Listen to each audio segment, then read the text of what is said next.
नमस्कार दोस्तों, हमारे पिछले वीडियो में आपने देखा कि कैसे गुरु द्रोण कौरव और पांडवों के गुरु बने।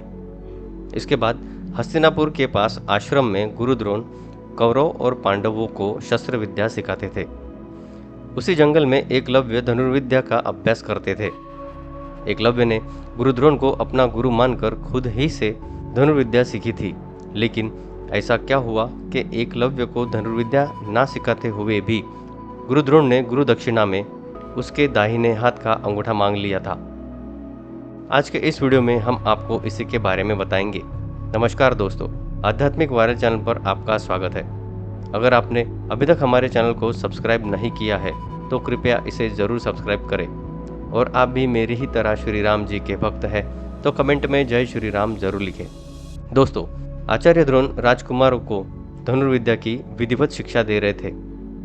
उन राजकुमारों में अर्जुन अत्यंत प्रतिभावान और गुरुभक्त होने के कारण वे द्रोणाचार्य के प्रिय शिष्य थे।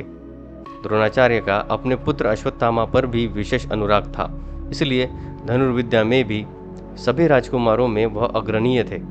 किंतु अर्जुन अश्वत्थामा से भी अधिक प्रतिभावान थे। एक रात्रि को गुरु के आश्रम में जब सभी शिष्य भोजन कर रहे थे, तभी अकस्मात हवा के झोंके से दीपक बुझ गया। अर्जुन ने देखा कि अंधकार हो जाने पर भी भोजन के कोर को हाथ मुंह के पास ले जाता है।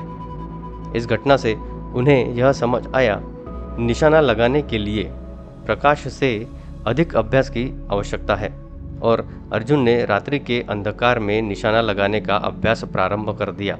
गुरु द्रोण उनके इस अभ्यास से अत्यंत प्रसन्न हुए। उन्होंने अर्जुन को धनुर्विद्या के साथ साथ गदा, तोमर, तलवार आदि शस्त्रों के प्रयोग में भी निपुण कर दिया। उन्हीं दिनों हिरण्यधनु नामक निषादों के राजा का पुत्र एकलव्य भी धनुर्विद्या सीखने के लिए गुरु द्रोणाचार्य के आश्रम में आया, किंतु निम्न वर्ण का होने के कारण गुरु द्रोण ने अपना शिष्य बनाना स्वीकार नहीं किया। निराश होकर एकलव्य वन में चला गया। उसने द्रोणाचार्य की एक मूर्ति बनाई और उस मूर्ति को गुरु मानकर धनुर्विद्या का अभ्यास करने लगा। एकाग्रचित होकर साधना करते हुए अल्पकाल में ही वह धनुर्विद्या में अत्यंत निपुण हो गया। एक दिन सारे राजकुमार गुरु द्रोण के साथ आखेट के लिए उस वन में गए, जहाँ पर एकलव्य आश्रम बनाकर धनुर्विद्या का अभ्यास कर रहा था। राजकुमारों का कुत्ता भटक कर एकलव्य के आश्रम में जा पहुंचा। एकलव्य को देखकर वह भौंकने लगा। इससे क्रोधित होकर एकलव्य ने उस कुत्ते पर अपना बाण चला कर उसके मुंह को बाणों से भर दिया।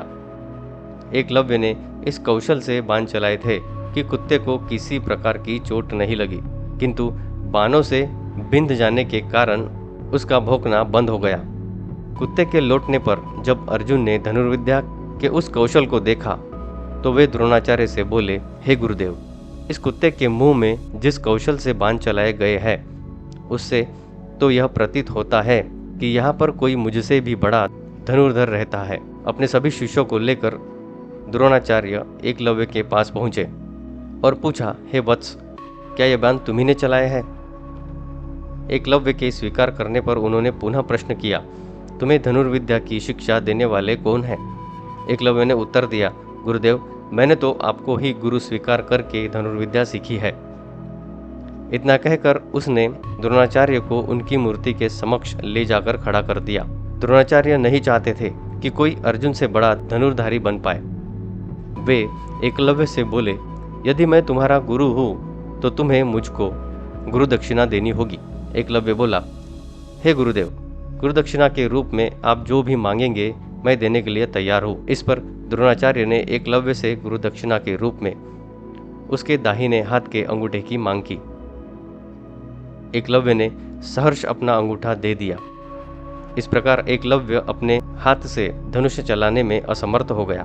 अंगूठा कट जाने के बाद एकलव्य तर्जनी और मध्यमा उंगली का प्रयोग कर तीर चलाने का अभ्यास करने लगा।